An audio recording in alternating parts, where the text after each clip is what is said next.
Speaker of the House, Paul Ryan. I've met him for the first time this morning. We're honored to have him here. Articulate, he knows the issues we care about, things like tax, immigration, developing new business, American jobs. I can tell you I was impressed with his depth of knowledge. He's a thought leader. Having him come visit us is truly an honor to us. So I won't take any more of his time. He asked to be able to speak to Intel employees. Our idea was his. And he said the more the merrier. We kind of limited it a little bit. But enjoy the time. He's really good. Thanks. All right.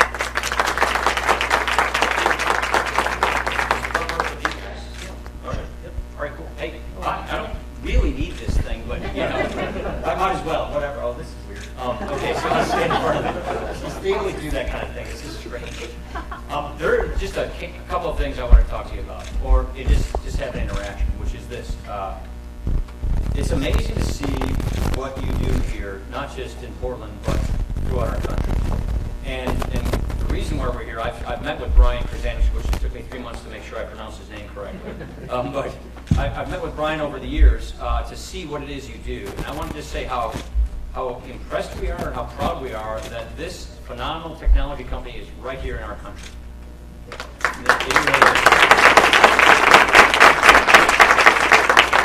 One of the reasons why I'm here is because we are trying to tackle a huge policy challenge for our country so that companies like Intel can thrive and survive and succeed and compete, and we can create new companies like Intel around the country. And that is, we need to reform our tax system. We've met with your team for a number of years, actually, on what reasons we need to reform the tax code. So one of the issues that we're trying to tackle this year in Congress is reforming our tax system. And I want to explain basically why we think that that's really important for us. First off is just competition. We have arguably the worst tax system in the industrialized world. What I mean when I say that is companies and countries compete on a global scale in this 21st century economy. We all know that. It's a global economy. Problem is we haven't reformed our tax system since the year I got my driver's license, 1986. And that's a great ringtone, whoever has that, by the way. Oh, that's not even a ringtone. It's pretty cool. So what I was saying is we haven't reformed our tax system since 1986. When we did it in 1986, we tripped off sort of a worldwide competition based on tax policies. It sounds like crickets, doesn't it? I didn't mean to inspire that. And here's our issue. Right now, we tax companies like this at 35%. That's about 20% of American businesses. 80% of American businesses, many of your suppliers, probably some of your contractors here, they pay their taxes as individuals. We call them pass-throughs, like subchapter S corporations or LLCs. Their top effective tax rate is 44.6%. So our competitors to the north, I come from Wisconsin, our competitors from the north, Canada, they tax their businesses at 15%. Ireland, you have a lot of Irish here, 12.5%. Technology tax rate on companies, I was just informed this morning, in Israel, 6%. China, 25%, but they actually give you a break in the early years. We're between 35 and 45% on how we tax American businesses. And so one of the big, great problems we have is we're basically taxing American businesses out of America. We're making it really hard for American businesses to compete and succeed in the global economy because of our tax system. What's worse is if we are successful, like Intel clearly is, in being a global company, in making money by selling goods and services overseas, they can't bring those profits back into this country and reinvest it in jobs in manufacturing in America for many reasons, but chief among them is because of our tax code. So we have $2 to $3 trillion of American profits parked overseas that can't come back to be reinvested in our communities because of our tax laws. So we got to get these tax rates down. The average tax rate on companies in the world is 22.5%. And when we're taxing American businesses 35 to 45%, that makes us very, very uncompetitive. And so we are convinced that if we get our tax rates down on all of our businesses, small businesses, big, and everything in between, that we can be far more globally competitive, and we can make it make more sense to keep our companies based in America. What does that mean? That means our headquarters stay here. When our headquarters stay here, that means the affinity and the attachment to the community stays here. That means the Boys and Girls Club gets more funding. That means United Way and local churches and charities get more community support, like clearly you do here in Portland.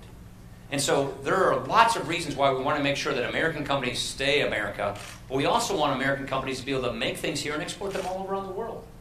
And one of the things we think we also ought to do in tax reform is create incentives for businesses to expand more plant and equipment. You spend $10 billion a year on capital equipment, building these clean room factories. You spend $12.7 billion a year on R&D. So clearly, we think it's important that more of that occurs here in this country so that we can make things here, have great jobs here, and export them all around the world and be globally competitive. And so that is what we're trying to achieve when we talk about tax reform with respect to competition. Another thing is fairness. And this is what I want to talk to you just as people, as families, as workers. We don't really have a system that is very fair. And one of the reasons why our system is not very fair is because it's really complicated. You can sit next to your next-door neighbor, have the same kind of income, and pay dramatically different taxes because of all the different carve-outs and loopholes in the tax code. So we want to clean this thing up. We want to clean up our tax system to make it simple and fair, condense all these redundant loopholes, get rid of a lot of these sort of bizarre special interest carve-outs, and just lower people's tax rates. Cut people's taxes, lower people's tax rates. The philosophy of the tax code in Washington today is send your money to Washington, and then if you do what we approve of, we'll let you keep some of it back. That's ridiculous. It's paternalistic. It's actually kind of condescending. What we want to do is just clean this system up. Simplify it so much that you can fill out your taxes on a postcard so that you don't have to go hire an accountant to do your taxes. You don't have to stress what's tax day going to look like. I mean, how many of you kind of sort of dread April 15th because you really don't know what the heck to expect, right? This shouldn't be a dreaded thing. This should be something where you know what's going to happen, it's predictable, and it's simple, and it's fair. And so we think for families, for workers, for businesses, that's going to be really, really important to clean this mess up and simplify it so people can easily comply with our tax system.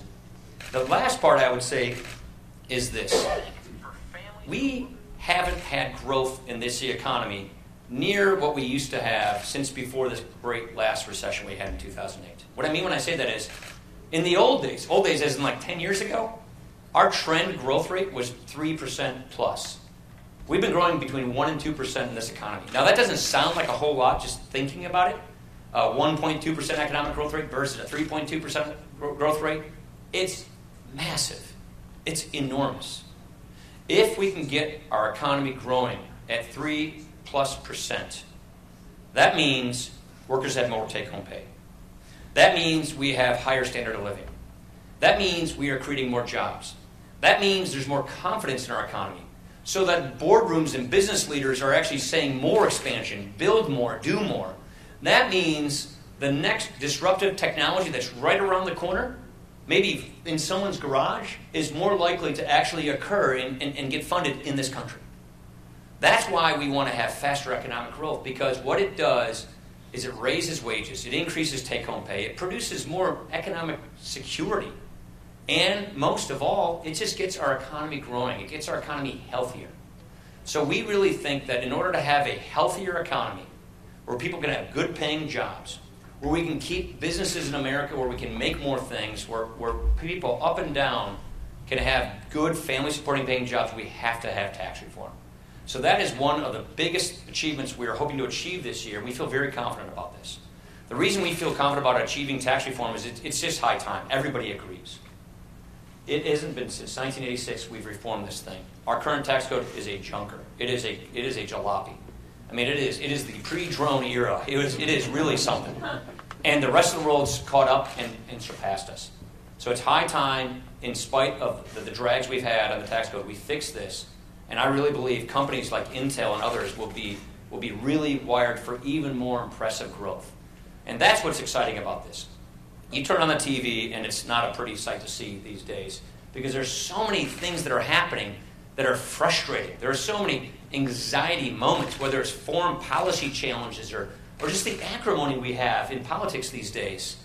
But if we can get some of the basics right, if we can fix some of these sort of core structural problems that most of us agree need to be fixed, we can really sort of rebuild some confidence in our country and our economy. And that is what we're trying to achieve here. So I just want to say It's on behalf of myself and Greg Walden. I want to mention one thing. We've got Greg Walden here, who represents the part of Oregon on the other side of the mountains. Is that how I basically describe it, Greg? Greg, you're very lucky to have Greg Walden. You know why? He's the chairman of the Commerce Committee. This is the committee that is in charge of a lot of the laws that affect companies like Intel. This is the committee that's in charge of a lot of laws that affect things like autonomous vehicles and the future of commerce and Spectrum and the rest. So you're very, very well served and very fortunate to have such an effective, well-known, high-ranking member of Congress who is at the cutting edge of writing these technology laws that will make a big difference. I come from a different committee, the Ways and Means Committee. That's the committee in charge of our tax laws. So what we're trying to achieve here is to get the American economy primed for the 21st century to be competitive, to make laws that make sure that we can get out of the way and allow entrepreneurs and technology leaders to flourish and survive and compete and thrive. And when we do that, we believe this is going to create a momentum of economic growth and upward mobility for everybody. What we ultimately want to do is get people out of poverty, into the workforce, and get good family supporting jobs. What we ultimately want to do is to give people basically a confident America, so that they're confident in their country, they're confident in their future, they're confident in what lies ahead for themselves and their kids and their grandkids. And that's basically why we're in public service doing what we're trying to do. And I'm just very inspired when I come to a place like this at Intel to see what you do. The last point I'll say is, this is just raw competition. We were just talking about this, and I'm not going to repeat this Gaelic phrase because I won't be able to do it, but Ann was telling me, Ann Kelleher from south of where I'm from, she's from Cork. My family's from Kilkenny. This is where we're all from in Ireland. She was telling me, each factory you have here, you have 50,000 employees in America. Each factory, you actually would save $2 billion over 10 years in taxes if you move these factories to other countries. Think about that for a second. Think about the need to be competitive and the fact that we are shooting ourselves in the foot in America when we are basically telling great companies in America, you're better off, especially with taxes, to the tune of billions of dollars if you just make things overseas. This is wrong, and this is why, among many, many reasons, we've got to reform our tax system. So we don't make you face these difficult dilemmas, whether we stay in America, make it in America, produce jobs in America. We want the tax system to incentivize, reward, and encourage, and not discourage such behavior. And so that is basically why we're here, to learn and listen to what you do. And I just want to say thank you very much for having me. I really appreciate it. Thank you.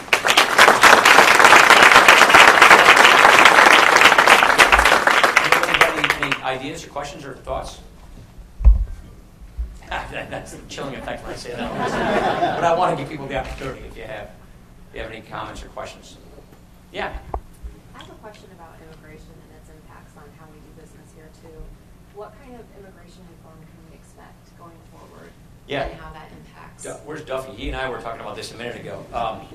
So we think, I've long believed that I think the idea of going to a merit-based immigration system that is set for skills and jobs is a smart thing for our country. What that means is, when we see gaps in the labor market, whether it's, especially here for high-skilled, high-tech, PhD engineers, we should have more of those kinds of visas so that we can make sure our economy gets the talent and the tools and the labor it needs to be able to maximize its performance and growth. As Speaker of the House, I don't co-sponsor bills. When I did, before I co-sponsored this thing called the Staple Act. We got that idea from a guy named Andy Grove. You ever heard of him? Yeah. So that phrase was from Andy Grove back in the day. I got to meet him when I was a young staffer back when I worked for Jack Kemp. And in all those days, we've always believed, especially with baby boomers retiring, especially with the fact that we're increasing our retirement population by about 90% in America, but only increasing our working population by about 19%.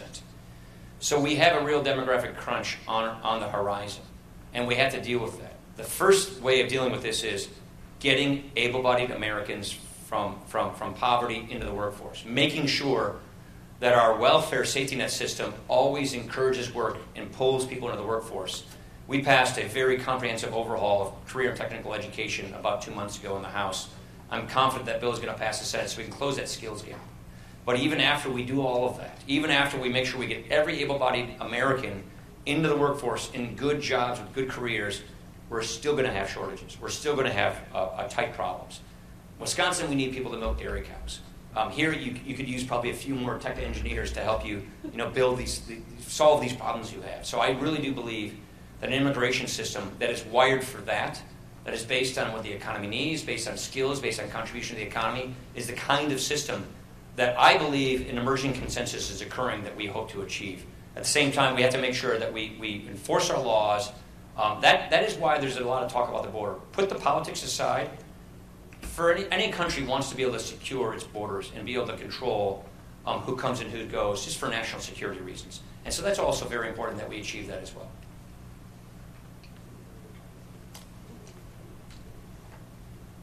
All right, I guess that's it. Everybody's shy. I understand. When these TV cameras are in, it does that to people. So thank you very much. I want to say, I hope you're all Packer fans. If you're not, okay, there are a couple of them here, though. If you're not, we all love Russell Wilson, and I know he's just up the street. So thank you very much. Appreciate it. Thanks for having me. Pretty good, and the eclipse. Oh, yeah, that's very cool. Very cool. Well, look, I'll just start off with pretty good sound system here. I'm very excited to be here at Intel because we had a great tour and a dialogue with people here at Intel about the need for fundamental tax reform and for reducing tax rates on American businesses and families. So it's very exciting. I've been going around the country talking about this issue, learning and listening. We're at New Balance in the East Coast. I was down in Ohio, done a lot of this in Wisconsin, and we're out here on the West Coast just to learn and talk about tax reform. So it's very exciting to be here, and with that, I'd be happy to take some of your questions. You got one, Christina? You just probably traveled the farthest. After the rally last night, do you agree with the president that a government shutdown would be acceptable if Congress does not approve border wall funding? Well, I don't think a government shutdown is necessary, and I don't think most people want to see a government shutdown, ourselves included.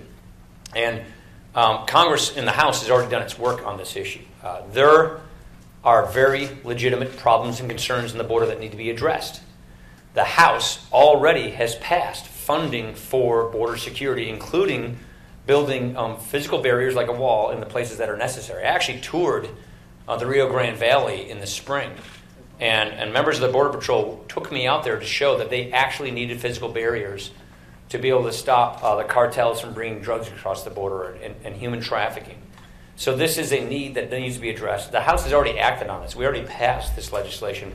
The fact is, though, given the time of year it is and the rest of the appropriations we have to do, we're going to need more time to complete our appropriations process, particularly in the Senate. So that's something that I think we all recognize and understand, that we're going to have some more time to complete our appropriations process. So I don't think anyone's interested in having a shutdown. I don't think it's in our interest to do so, while we work on doing what we actually said we would do, what we've done already in the House, and we need to do, which is to control our border. So I don't think you have to choose between the two. We've got to get through our appropriations process. We're going to need more time to do it. And we're going to keep focusing on making sure that we actually get these physical barriers in the border that we think are necessary. Does that suggest that you think a short-term CR will be necessary? I think that will probably be necessary, yes, because I can't imagine the Senate will be able to process the appropriations bills as quickly as the House is.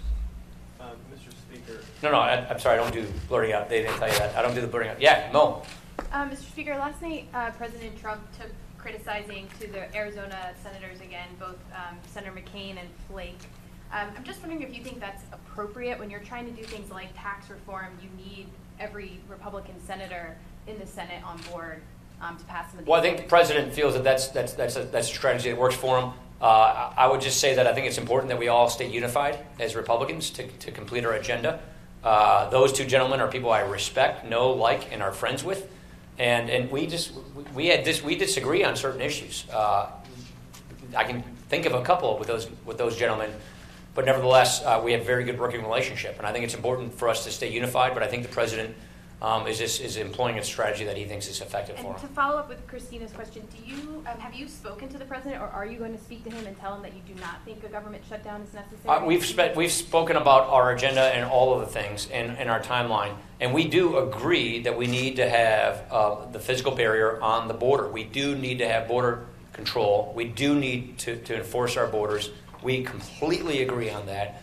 And we've been talking over the year and the last few weeks about how best to achieve that. It seems like there are a lot of congressional vacations and recesses. How do you get things done? Well, these are work periods. By the way, I'm here. I'm learning so much. I just learned about Intel's tax problems and how they're being put at a competitive disadvantage globally. So it's important for us to represent our constituents, to actually go and spend time with our constituents. So I just did a town hall meeting on Monday night in Racine. So this is important. If you're serving people in Congress, it's important that you spend time with the people you serve in Congress. And that's why these district work periods are very important. Having said all of that, take a look at the production of the House of Representatives this year. And if you want to see what we've done, go to didyouknow.gop. Didyouknow.gop. We have passed, I think it's 320 bills. Don't fact check me, it's 300 and something. I think it's Ashley, 320? Is that what it is? Okay, 320 bills already in the House of Representatives this year. In the first 6 months of the Trump administration, that's more legislation out of the House of Representatives than the Obama administration, the Clinton administration, and both Bush administrations in the same period of time. So we've been very busy, very productive, doing our job, but at the same time, if you want to be a good representative of the people you represent, you got to spend time with them, and that's what we're doing. Yeah. Who are you, by the way? Just Gordon Friedman with the Oregonian. Okay. Thank you. Yeah. How will your tax plan replace revenue lost through the tax cuts, and what lessons are you bringing to the debate with you from the healthcare debate? Lessons from the debate with the healthcare debate is unify between the House, the Senate, and the White House first. Nail down understandings, get on the same page, and then go forward together. That's the big lesson, and that's what we've been spending the last few months doing with respect to tax. As far as the way to make the numbers work, you have to broaden the base to lower the rates. What that means is take away special interest carve-outs, loopholes, condense redundant deductions so that you can simplify the system. More income is subject to taxation. That allows you to lower tax rates for everybody. I sort of said it, I think you were here. I said it, the problem with the tax code today is we have it chock full of loopholes and deductions, many of which are redundant, very confusing. And we basically tell people, pay a really high tax rate, send your money to Washington. Then if you engage in behavior that politicians in Washington or interest groups think is good, you can have some of your money back. We think that's a ridiculous premise. It is actually making us globally uncompetitive. And so by getting rid of a lot of these loopholes, we can actually lower the rates and let people keep more of their own money and decide what they want to do with it. That's the key secret to any kind of tax reform plan. And a question for Congressman Walton, please. The Bundys have avoided prosecution in Oregon and Nevada, and many of the folks that were with them, and they basically live-streamed their armed insurrection in your district here. What, if anything, should Congress do to prevent future armed takeovers or armed standoffs against the government?